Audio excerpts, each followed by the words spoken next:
Hello everyone, welcome to Priya's vlogs. ఇవాళ మీకు తెలంగాణ స్టైల్లో అల్లం ఆవకాయ పచ్చడి చూపిస్తాను. చాలా టేస్టీగా ఉంటుంది. కొంచెం పెట్టుకునే వాళ్ళు కూడా చేసుకోవచ్చు. ఒక 15 డేస్ కలా నేను ఒక 4 కాయలు తీసుకున్నాను. ఇంట్లోనే చిన్న చిన్న ముక్కలుగా చేసుకోవచ్చు. మనము ఇలా పెద్ద కత్తి ఉంటే అలా కట్ చేసి మనం దంచేది ఉంటుంది కదండి, దాంతో అలా మెల్లగా కొట్టేస్తే మంచిగా కట్ అవుతుంది. సేమ్ బయట ఎలా కట్ చేసుకొని వస్తానో ముక్కలు, అలాగే ఇంట్లోనే కట్ చేసుకోవచ్చు. చూడండి ఎంత నీట్గా వస్తుందో. ఇలా మళ్ళీ 2 వైపులకు పెట్టేసి మనం కత్తిని కొంచెం కొడుతూ ఉంటే అది మంచిగా కట్ అవుతుంది.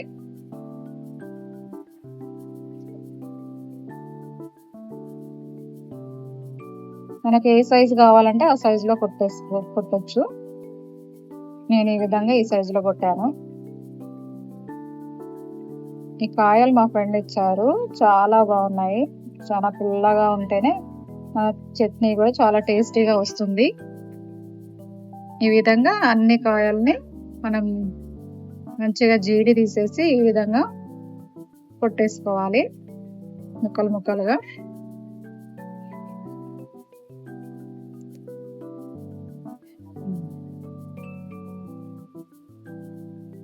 ఇంట్లోనే ఈజీగా మనం చేసుకోవచ్చు నీట్గా.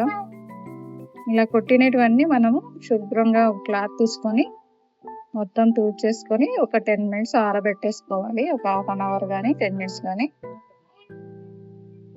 నాకు 4 కాయలు ఇన్ని కాయలు అయిపోయాయి, ముక్కలు అయ్యాయి. బాగా మంచి శుభ్రమైన బట్ట తీసుకొని ఒక్కొక్క పీస్ని మనం ఇలా తూడ్చేసుకోవాలి బాగా నీట్గా.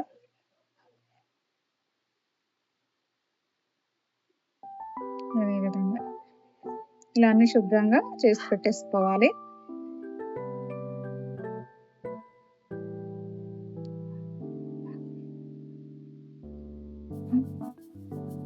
తర్వాత ఒక ప్యాన్లో 2 కప్స్ నేను తీసుకున్నా కదా, ఒక కప్పు, ఆ కప్తో 2 పల్లి నూనె వేసాను. ఇది కాగాక కొంచెం 75% అల్లం వేసుకోవాలి. ఆ కప్పుకు 75% అల్లం వేసేసుకోవాలి. నూనె బాగా కాగకూడదు, కొంచెం వేడాక అల్లము మంచిగా దూరగా వేయించుకోవాలి. బ్రౌనిష్ రావాలి. కొంచెం పచ్చివాసన పోతే చాలు, పచ్చివాసన లేకుండా చూసుకోవాలి. అలాగే దీంట్లోనే ఒక స్పూన్ ఆవాలు, 1 స్పూన్ మెంతులు వేసుకోవాలి. చూడండి కొంచెం కలర్ మారింది. కొన్ని ఆవాలు, కొంచెం మెంతులు వేసుకొని కొంచెం బాగా వేగాక దీని స్టవ్ ఆఫ్ చేసి పక్కకు పెట్టేసేయాలి. చల్లారనివ్వాలి దీనిని మొత్తము. హైలో మాత్రం పెట్టకూడదు, మీడియంలో గోల్డెన్ కలర్ కావాలి. అది పక్కకు పెట్టేసి ఇవి చూడండి, నేను తీసుకున్న కప్పు ఉంది కదా, ఆ కప్పుతో నేను 4 గ్లాసెస్ వేస్తున్నాను, 4 కప్స్ వేస్తున్నాను. నాకు 4 అయ్యాయి. ఇదే మెజర్మెంట్లో మీకు 4 ఉంటే దానికి మనం అన్నీ తీసుకున్న దానికి డబల్, 8 గట్లా ఉంటే డబల్ తీసుకోవాలి. 4 కప్స్కి నేను 1 కప్పు సాల్ట్ వేసాను. 1 కప్పు అంటే నిండా కాదు, కొంచెం తక్కువ. సేమ్ కారం కూడా వేసుకోవాలి. ఆవ పొడి 1/2 కప్పు. ఆవాలు కూడా వేయించి పొడి కొట్టుకోవాలి లైట్గా. కొంచెం 1 స్పూన్ పసుపు, 2 స్పూన్లు మెంతి పొడి అండి. మెంతులు కూడా వేయించుకొని పొడి కొట్టుకోవాలి. 2 స్పూన్లు వేసుకోవాలి, లేకుంటే చేదు వస్తుంది. ఇవన్నీ ఒకసారి అన్ని కలిపేసుకుందాము. మనము ఆ నూనె చల్లారే వరదాకా మనం ఇవన్నీ నీట్గా కలిపేసుకోవాలి. ముక్కకు మంచిగా పట్టేలాగా కలిపేసుకోవాలి.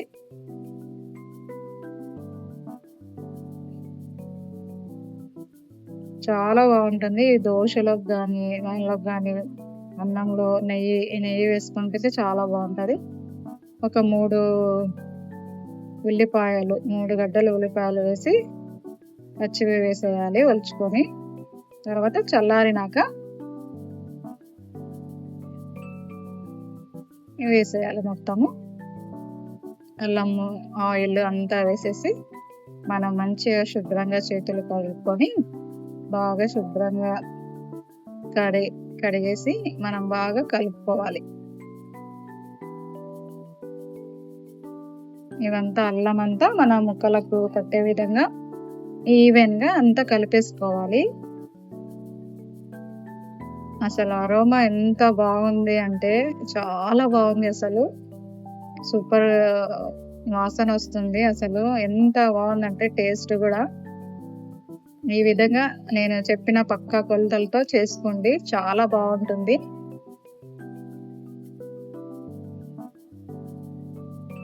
ఇలా కలిపేసుకొని ఒక గాజు జార్‌లో గానీ లేకపోతే ప్లాస్టిక్ దాంట్లో గానీ పెట్టేసుకోవచ్చు.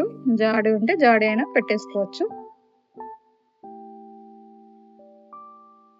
ఒక 3 డేస్ మనము నేను ఈ జార్‌లో వేసేస్తున్నాను. మొత్తం పచ్చడంతా దీంట్లో వేసేసి ఎంత మంచి స్మెల్ వస్తదంటే అసలు చాలా బాగుంటదండి. నెయ్యి వేసుకొని ఉత్తగా కూడా తినేయొచ్చు. ఒకసారి ట్రస్ట్ మీ, నన్ను చేయండి, చాలా బాగుంటుంది టేస్ట్. ఇప్పుడు కొంచెం క్లాత్ పెట్టేసి మనం గాలి పోకుండా మూత పెట్టేసేయాలి 3 డేస్.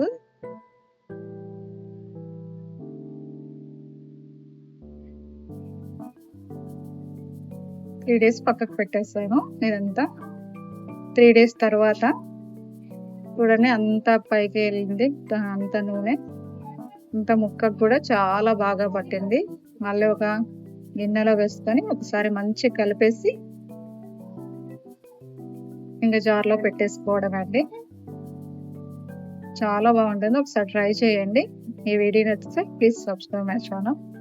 సపోర్ట్ చేయండి, లైక్ చేయండి, కామెంట్ చేయండి. సబ్స్క్రైబ్ చేయడం మాత్రం మర్చిపోకండి. చూడండి, చూడగానే నోరూరుతుంది. చాలా అంటే చాలా బాగుంది. ఒకసారి ట్రై చేసి నాకు కామెంట్ చేయండి. థ్యాంక్స్ ఫర్ వాచింగ్ అండి.